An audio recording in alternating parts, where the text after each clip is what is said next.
Merħba, l-programm huwa Ras Imbras, l-ewwel ta' Mejju 2004 tiftakru Malta ssieħbet fl-Unjoni Ewropea minn Unjoni Ewropea ta' 15 stat membru saret Unjoni Ewropea ta' 25 stat membru dak iż-żmien flimkien ma' Malta, l-Polonja, l-Ungerija, tliet pajjiżi Baltiċi, l-Litwanja, l-Latvja, l-Estonja, bħal Malta, pajjiż fil-Mediterran, Ċipru, insomma, daw il-pajjiżi kollha li fl-20 sena ta' qabel bl-eċċezzjoni ta' Ċipru u ta' Malta kienu wara l-purtira tal-ħadid, kienu anki parti mill-Patt ta' Varsavja għal dawk illi jiftakru, però f'dawk l-20 sena tant inbidlu l-affarijiet li daw il-pajjiżi resqu lejn l-Unjoni Ewropea u issa għaddew 20 sena oħra. Biex nitkellmu dwar dan l-anniversarju li qed jitfakkar f'daw l-10 stati membri tal-Unjoni Ewropea miegħi Dr. Jean-Claude Kakija, lettur fl-Università ta' Malta fl-Institute of European Studies.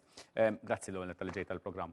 Grazzi Mario. Laħqet l-aspettattivi, fil-każ ta' Malta, laħqet l-aspettattivi skubija fl-Unjoni Ewropea?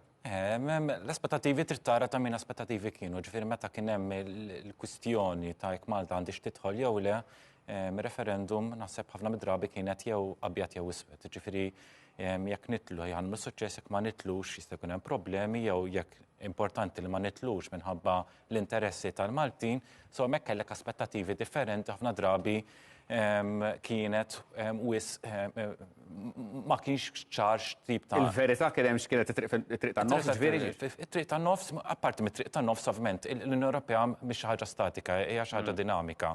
Ġifieri ovvjament kellna aspettativi li l-ħaqnihom u llum il-ġurnata qed nagħmlu suċċess, forsi ferja soħra fejn anke inkluż ovvjament l-immigrazzjoni fejn l-Unjoni Ewropea ma tax dak li forsi jixtieq il-pajjiż. Għal Malta tajt tal-każ, imma fil-verità probabbilment jottu kollha l-pajjiżi bħal Malta anke fiż-żona u fir-reġjun fejn qegħdin. Imma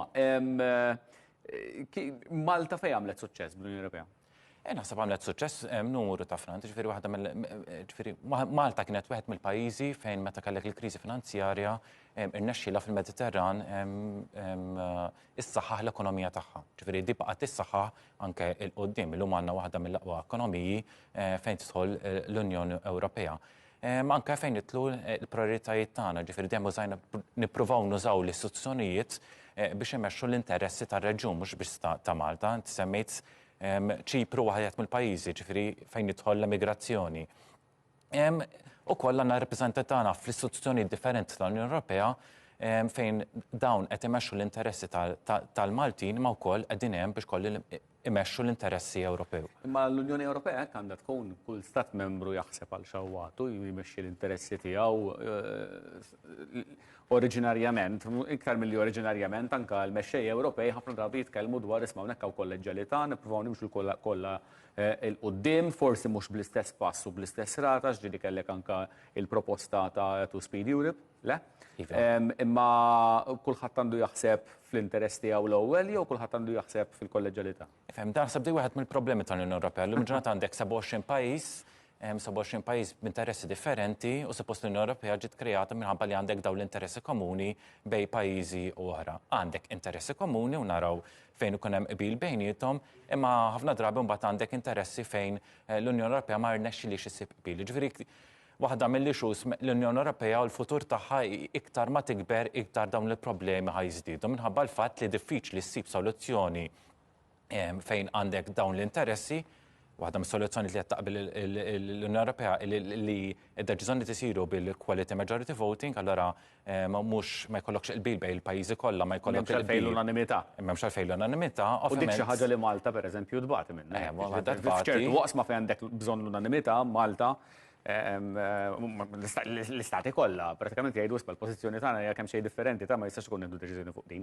Hemmhekk il-one size fits all. Dbati u ovvjament ħafna drabi inta tuża di l-unanimità biex tipprova ġib kemm jista' jkun konċessjonijiet mill-Unjoni Ewropea. Jista' jkun konċessjonijiet fuq dik l-issue partikolari, jista' jkollok issues oħra allura inti jkollok priorità u mbagħad skont il-priorità ovvjament inti ħatuża issue biex tipprova ġib konċessjonijiet. Kif inbidlet Malta f'dawn l-20 sena hekk? Ġifieri soċjalment, ekonomikament, Kif inbidlet? Naħseb inbidla ħafna llum għandek ġenerazzjoni ġdida li twildet taħt Malta fl-Unjoni Ewropea. Ma jiftakrux mod ieħor. Ma jiftaħrux mod ieħor. Kollok diskussjoni anke għandek numru ta' żgħażagħ llum il-ġurnata daħlu meta Malta kienet ġa daħlet l-ewro, ġifieri hija l-unika munita li jafu. Ovvjament għandek soċjetà li nbidlet kif qed inti għandek l-ekonomija li nbidlet f'soċjetà li nbidlet ukoll. Waħda mid-diskussjonijiet li kellek qabel Malta daħlet l-Unjoni Ewropea kienet kwistjoni ta' divorzju u drittijiet ċivili. Llum il-ġurnata, ovvjament qegħdin kważi. Deċiżjoni tieħdet wara Deċiżjoni tieħdet wara, għandek 20 sena wara, li daw ovvjament realtajiet li kellhom jiffaċċjaw il-Maltin. Għandek kwistjoni oħra tal-organizzazzjoni ċivili, so għandek numru ta' organizzazzjonijiet li mhux bil-forsi nħolqu minħabba l-Unjoni Ewropea, imma llum il-ġurnata qegħdin jużaw l-Unjoni Ewropea biex isaħħu l-issues.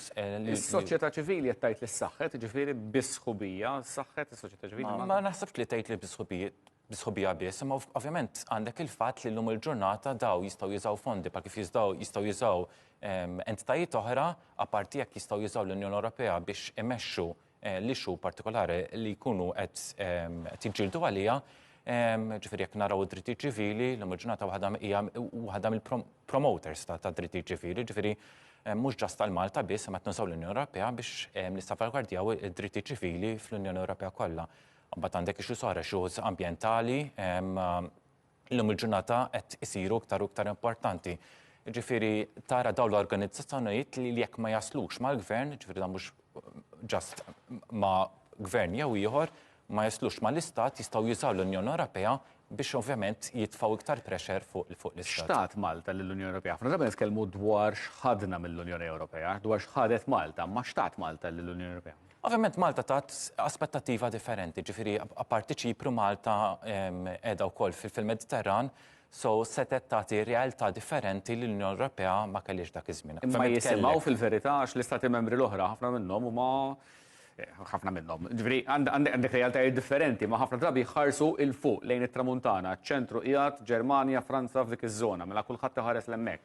Dik ovvjament kwistjoni ma għandek realtà differenti kif qed aħna Malta għandha ċertu poteri li tista' tuża biex ċertu interessi mhux ġast interessi tagħha, aħna ngħidu interessi tar-reġjun, jistgħu jintużaw għalhekk għandek ovvjament rappreżentanti ta' Malta f'kull istituzzjoni Ewropea, ġifieri dawn qegħdin hemm biex mhux jissalvagwardjaw l-interessi tal-Maltin biss imma anke tar-reġjun u dawk ovvjament tal-Ewropa. Kien hemm id-dibattitu anke 20 sena ilu, 25 sena ilu meta kien għaddej id-dibattitu isma' nissieħbu m'għandniex nissieħbu. Malta jekk tkunx net receiver jew net contributor. Għal ħafna żmien konna nieħdu. Wasal il-mument li nsiru issa kontributuri netti, ġifieri nagħtu iktar milli nieħdu. Efhem, inti semmejt setturi Malta s-saħħet fihom, l-ekonomija ta' Malta s-saħħet matul dawn l-20 sena. Saru numru ta' riformi, anke numru ta' setturi li ġew għandna investiment kbir fihom, inkluż it-turizmu, gaming, li għadhom jagħtu importanza kbira, għandhom rol kbir fl-ekonomija tagħna, imma peress li ovvjament l-ekonomija tagħna kibret iktar minn taħat ieħor iva jista' jasal il-punt fejn Malta ikollha tagħti iktar milli tieħu. Wasalna ma f'dak il-punt jew għadna? Ikun hemm diskussjonijiet u mill-aħħar budget li kellna s'issa net receivers. Net receivers, ġifieri ma jasal il-jum, speċjalment jekk jitlu pajjiżi oħra, ġifieri għandek il-fuq minn pajjiżi li huma kandidati biex jitlu fl-Unjoni Ewropea li l-ekonomija tagħhom huma ferm inqas minn tagħna, allura jekk jitlu iktar pajjiżi, ovvjament jista' jkun il-punt li Malta tidħol ikollha tagħti iktar milli tieħu. Għalhekk huwa importanti anke meta nsemmu l-Unjoni Ewropea, ħafna drabi aħna nirreklamaw l-Unjoni Ewropea bħala fondi biss. Isir proġett, dawn il-fondi ġew mill-Unjoni Ewropea u nirreklamaw dak l-element ta' flus, imma naħna naħseb l-Unjoni Ewropea hija tmur lil hinn mill-flus. Ħafna drabi però dak li l-politiċi jbijaw lill-ċittadini biex juru kemm effettivament l-Ewropa mhux il-politiċi mhux biss lokalment, jiġi anke l-Ewropa nnifisha tbieħ dak l-element, le? Iva, ovvjament anke waħda mill-problemi tal-Unjoni Ewropea anke meta tipprova ssib soluzzjoni tal-immigrazzjoni l-ewwel ħaġa li turi hija l-flus. Jiġifieri jekk meta kellek kwistjoni mat-Turkija minħabba l-immigrazzjoni mis-Sirja hija li tipprova tikkontribwixxi bil-flus. Ħafna drabi Ma jfissirx li taħdem. Mhumiex biżejjed. Kif tqabbel Malta mad-disa l-oħra li ssieħbu ma' Malta fl-2004? Ġifieri, meta tqabbilna magħhom kif marret? Ifhem, naħseb għamilna relativament suċċess, għax anke tara mhux ġast aħna tara il-surveys mill-Eurobarometer tara li l-Maltin illum il-ġurnata maġġoranza kbira li jaqblu Jgħidu li Malta għandha tibqa' fl-Ewropa. U anke għandek maġġoranza kbira jemmnu fl-istituzzjonijiet Ewropew li ħafna drabi di ma ssibx f'pajjiżi oħra. Ir-realtajiet ta' kull pajjiż huwa differenti. Ġifieri aħna din fiċ-ċentru tal-Mediterran pajjiżi oħra ovvjament illum qed jiltaqgħu ma' realtajiet differenti. Ġifieri jekk għandek il-pajjiżi Baltiċi illum għandek il-konflitt bejn il-Russja u l-Ukrajna, allura hemm realtajiet ġodda. Li aħna ma nifhmux għax din il-bot. Ovvjament, bħal kif huma ma jifhmux meta ovvjament ikollna l-kwistjoni tal-immigrazzjoni ma jifhmux għala li aħna nipproponu l-kunċett ta' solidarjetà jew burden sharing li naqsmu dawn l-immigranti ma' pajjiżi oħra. Semmejt il-gwerra fl-Ukrajna. Ovvjament, qed tagħmel eżami tal-kuxjenza l-Unjoni Ewropea llum ta' fejn trid tmur. Fejn sejra l-Unjoni Ewropea? Tagħmel eżami tal-kuxjenza għal fatt li waħda mill-issues l-Unjoni Ewropea hija preparata għal dawn il-konflitti u ħafna drabi mhix. Kellek id-dipendenza tal-Unjoni Ewropea fuq il-gass ġej mir-Russja llum il-ġurnata tipprova tiffersifika ħafna drabi ovvjament għamlet agreement mal-Azerbajġan li wkoll ġie taħt kritika. Taħt skrutinju. Taħt skrutinju. Ġifieri llum il-ġurnata l-Unjoni Ewropea titlob forsi iktar poteri fejn jitlu sigurtà. Imma s-sigurtà hija waħda mill-areas fl-Unjoni Ewropea. Ġifieri fejn anke fejn tidħol l-immigrazzjoni kien hemm patt ġdid. Imma fejn irridu naslu f'dan il-patt. Anke fejn l-istituzzjonijiet illum il-ġurnata ftit xhur oħra għandek l-elezzjonijiet Ewropew għal-President tal-Kommissjoni ħatasel xi ħadd mill-Parlament jew ħajmorru għal-President palissa fil-kariga von der Leyen li deċidiet li ma toħroġ għall-elezzjonijiet tal-Parlament Ewropew. Ġifieri kien hemm diskussjonijiet kellek. Ġifieri ishom il-medja għadhom mhux ċari ta' fejn tmur, le u titqis ukoll li dak kien proġett ta' paċi fl-aħħar mill-aħħar, missa li qed jgħix realtà totalment differenti. Irid ilesti ruħu għaliha jew le? Fil-fatt kellek il-konferenza ftit snin ilu tal-futur tal-Ewropa li kellek numru ta' recommendations. Parteċipaw iċ-ċittadini. Parteċipaw iċ-ċittadini. X'sar minna l-lum il-ġurnata ovvjament hija mistoqsija li jagħmel kulħadd. Li jagħmel kulħadd. L-Unjoni Ewropea mhix perfetta, ġifieri hemm ċertu issues li trid tittakilja ovvjament anke qabel ma tikber. Ġifieri jiena nemmen li jekk l-Unjoni Ewropea trid issir iktar minn 27 pajjiż trid tara x'inhuma l-problemi għax ovvjament iktar ma jitlu mbagħad iktar il-problema ħajżdied. Tirriforma ruħha.